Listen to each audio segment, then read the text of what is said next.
오은영 박사 마녀 사냥이 왜 일어나는 것일까요? 교권이 추락한 상황 가운데 왜 사람들은 갑자기 오은영 박사에게 문제가 있다고 할까요? 이건 정말 마녀 사냥일까요? 오은영 박사의 말, 상담 내용은 대체적으로 잘못된 것이 아닙니다. 그러나 몇 가지 짚고 넘어갈 부분이 있습니다. 첫째, 오은영 박사 솔루션이 문제였죠. 오은영 박사는 아이와 교사가 문제가 있을 때 아이를 타이르지만 그 해결책 중 하나를 교장과 교감을 찾아가라고 했습니다. 담당 교사를 바꿔줄 때까지 요구하라고 하였죠. 책 내용을 보시죠. 조심하겠다라는 말이 나올 때까지 찾아가라. 교장, 교감 선생님에게 찾아가서 덜 부딪힐 만한 담임 교사를 배정해 달라고 해라. 물론 이 책 내용에 자녀에게도 훈육을 하고 이해를 시켜야 한다고 했습니다. 그러나 이런 솔루션 대목을 읽은 부모들은 어떻게 이해하고 행동했을까요? 대표적으로 주호민 웹툰 작가는 변호사를 선임하여 자신의 자폐 아이를 섬겨준 특수교사를 고소하였죠. 교육청 및 학교의 담당 교사 변경을 요구했는데요. 교육청 자체적으로 판단하여 교사를 교체하는 것이 어렵다고 들었죠. 사법기관의 수사 결과에 따라 가능하다는 답변을 들었습니다. 그러자 단지 교사 교체를 넘어 고소까지 하였죠. 이런 상황이 왜 펼쳐졌을까요? 둘째, 오은영 박사를 마녀 사냥하는 이유가 있는데요. 방송사에서 오은영 박사 프로그램을 너무 편향되게 촬영하고 방영한 것이죠. 오은영 박사의 프로가 너무 많이 편성되었고요.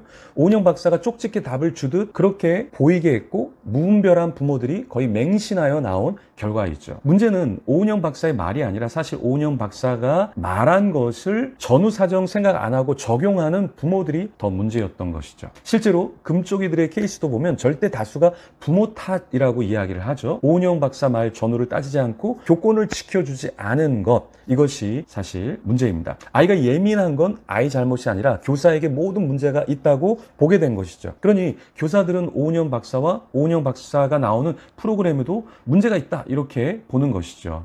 방송에서 한 교사가 부모님들이 오은영 박사가 말하는 대로 아이의 마음을 만져주는지 그것부터 묻는다고 했습니다. 아이가 잘못해서 제재 혹 훈육을 해도 오은영 박사 말대로 마음부터 만져주셨어요? 이렇게 하면서 묻더라는 것이죠. 분명 아이의 마음을 만져줘야 합니다. 그런데 이게 더 나아가 훈육까지 가야 하는데요. 그게 현실적으로 안 되는 상황이라는 거죠. 인간은 죄인이라 죄성이 있어서 자신이 원하는 것만 듣고 취하는 경향성이 있죠. 그러다 보니까 부모들도 자신의 아이 편에서 생각하고 말하고 행동하는 거예요. 주호민도 자신의 아이가 여자아이에게 신체를 노출하여 트라우마를 겪게 했잖아요. 그때 선생님이 합의하도록 도왔는데 아이 가방에 녹음기를 넣고 녹음을 했죠. 그리고 그 내용을 듣는 중에 선생님이 감정과 말을 지적하면서 고소를 하였죠. 받아쓰기 중 버릇이 매우 고약하다라는 표현을 이해시키기 위해서 수업 중 피해 학생에게 바지를 내린 행동이 고약한 행동이다 라고 설명을 했는데 선생님이 짜증을 내고 아이 마음을 상하게 할 말을 했다고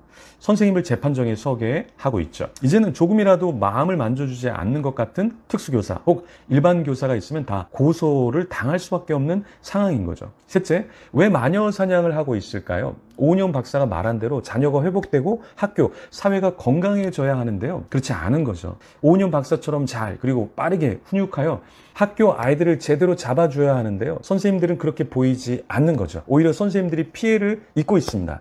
방송은 방송인데 방송처럼 선생님들도 다 베테랑으로 자녀 문제를 적극 개입해주고 공정하고 빠르게 자신 편에서 문제가 있으면 해결해 줄 것을 바라기만 하는 거죠. 그러나 현실은 문제 해결을 못하는 선생님이 있는 것처럼 보이는 거죠. 선생님은 어떤 삶을 살고 있습니까? 질타를 받고 책임은 있지만 교권은 없는 그런 현실에 있는 것이죠. 왜 우리 사회는 이렇게 되어가고 있을까요? 사회주의 마르크스주의자 안토니오 그람시가 주창한 대로 흘러가고 있지 않은지 고민해 봐야 합니다. 이탈리아의 마르크스주의 사상을 가진 안토니오 그람시가 사회 전복을 위한 11가지를 제시했습니다. 첫째, 지속적 사회 변화로 혼란을 조성한다. 둘째, 학교와 선생의 권위를 약화시킨다. 셋째, 가족 해체를 추진한다. 넷째, 어린이들에게 성교육 및 동성애 교육을 실시한다. 다섯째, 교회를 해체한다. 여섯째, 대량 이주와 이민으로 민족 정체성을 파괴한다. 일곱째, 인종차별을 범죄로 규정한다. 여덟째, 사법 시스템을 신뢰할 수 없도록 만든다. 아홉째, 복지 정책을 강화하여 국가나 기관의 보조금에 의존하는 사람들이 늘어나게 한다. 열 번째, 언론을 조종하고 대중 매체의 수준을 저하시킨다. 11번째, 과도한 음주, 마약을 홍보한다. 이런 것에 우리가 빠져서 이런 사회를 만들어서는 안 되겠죠. 우리는 우리 가정, 학교, 사회를 어떻게 더 건강하게 해야 할까요? 같이 고민하면 좋겠습니다.